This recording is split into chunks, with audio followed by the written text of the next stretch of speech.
The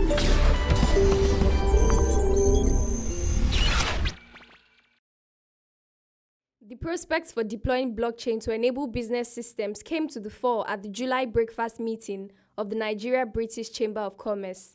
It had as keynote speaker Dr. Andrew Nevin, the chief economist of PricewaterhouseCoopers, Nigeria. I think the main message for everyone in business today is, as Cyril said, is everyone in their business needs to take an interest in how blockchain is going to impact the way they do business. Because I don't think there's any business or any government service that's not going to be affected about it. The event also featured a panel discourse that explored the dynamics of blockchain and the value it creates for businesses. I think with respect to the blockchain technology, I think there's a few things that have slowed us down. One is the term blockchain is the wrong term, and we should actually be using the wrong. If you say distributed ledger technology, people intuitively understand, okay, I get it. So we all share the same data in a structured way and in an immutable way, and we have the history. And then people say, we understand why the value is.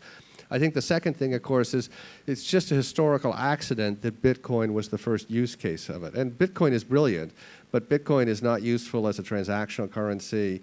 The way the verification works uses, as Tayo says, huge amounts of power, and we get so that distracted. And then, of course, we had the ICO mania, where there was a way to finance these projects by basically creating private currencies. And of course, there were several thousand of those, of which probably 95% will disappear in a year or two. So those issues, I think, clouded the kind of distributed ledger landscape and meant that people weren't so focused on things like customs, identity, KYC, AML, land registry, et cetera. But I think we've kind of come through all that. And of course, there are critics that say, well, this will never be a big thing, but it's a little bit, I mean, most people in this room are too young to remember this, but back in 95, 96, people looked at the internet and said, oh, this will never work, right? I think we're at the same stage here where there's a lot of experimentation, people trying different things, but over the next few years, it is going to, the need in this country and the use cases are so critical to us that it's going to get sorted out, and so I'm very confident that we're going to see it kind of very quickly. And when you have Mr. Dangote, Zenith Bank, Sterling Bank stand up and say they're going to do something, I think it's going to get done in this country. The president of NBCC, Mr. Kayode Falowo, keynote speaker, Dr. Andrew Nevin, and moderator of the panel session, Mr. Deji Shoeton, speak on blockchain and the business environment in Nigeria. As you are very well aware, the world is fast evolving, and technology is driving the entire world. Part of the evolving world is the way businesses are being done. Again, technology is changing the dynamics of business.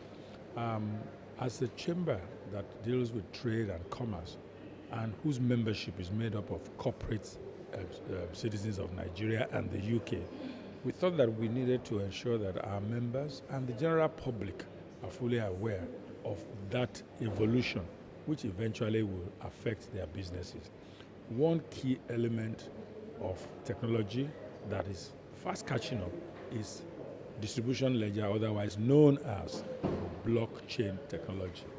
As you may be aware, not too many businesses are aware of the implications of this technology for their business and for the ways that their businesses will evolve in the midterm and long term.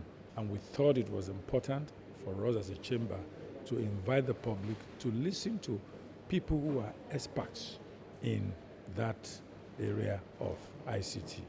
You know, of course, the guest speaker, Andrew Nevin of PwC, who has been an advocate and a champion of ensuring that the blockchain technology and distribution ledger technology story is spread across Nigeria, indeed the West African region. So we thought that this would be a very, very good way to start a new administration and position people towards thinking in the direction of technology. So I think the thing about blockchain is it gives an immutable record of what's going on in transactions and what's going on with the situation. So we have lots of use cases, but let me just highlight a couple that we think are critical for Nigeria right now. I think the number one use case in our view is for land registry. So the blockchain creates a record of who owns the land, who has the mortgage, what the valuation has been, when the land is being transferred. And PwC has said the most urgent industry for us to improve is real estate. We need a whole system like this to do it. So that would be the number one use case. I think a second use case for us that's very interesting, we're already seeing, is in supply chain financing. So we've seen already InterSwitch announced with Dangote and some of the banks, a system that allows the suppliers to Dangote and other big companies to get working capital, but they need the blockchain to make it work. So those are a couple of the use cases. There are a lot more. But what we think is going to happen is once one or two of these things show real traction in Nigeria, all of the other use cases will happen as well. For Nigeria, what are the immense opportunities that blockchain can do? I mean, we know what you do with customs, but beyond customs, what are the other opportunities for blockchain in Nigeria? So it's very interesting you asked that question, because when you're looking at the blockchain industry, within the industry, from my perspective, there's actually no industry sector that the blockchain cannot be useful in. It's just about finding the right use case for the right sector.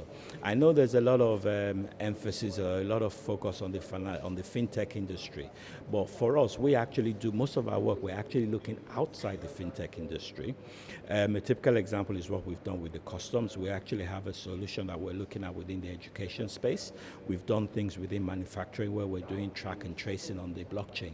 So in terms of where does it start or where does it end, I don't think there's anywhere for you to start.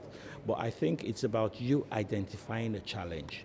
Because you see, when you look at the blockchain, it's not like you look at it as a technology. It's not like a server or a computer that you just put in place.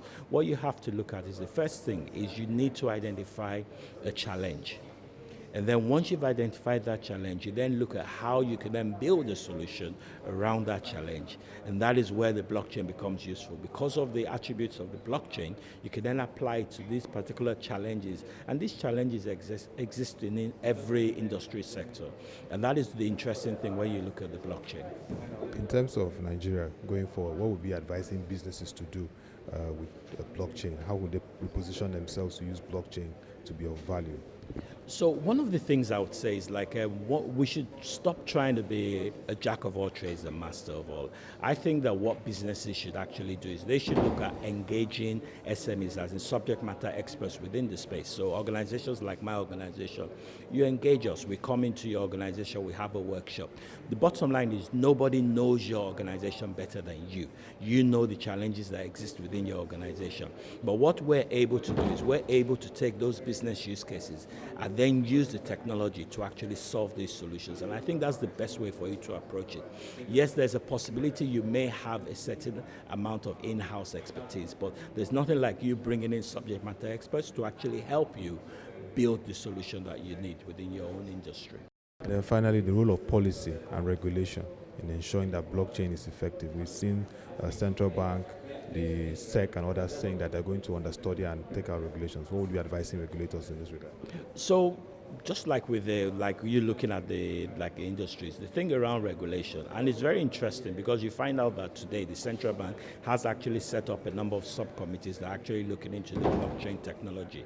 And I'm also aware that some of the regulators are also doing the same thing, because we've gone past the stage whereby you can bury your head in the sand like an ostrich. This technology is here to stay. It's going to disrupt the financial institutions. It's going to disrupt regulations. So I think the best thing is for you to embrace it and see how you can use it to your advantage, rather than you sit back and then let it take over you or let it disrupt your industry completely. As Nigeria evolves as a frontier market economy with a rising population, the blockchain technology provides immense opportunities of bringing efficiency and addressing socio-economic issues like proper identification system and land registry.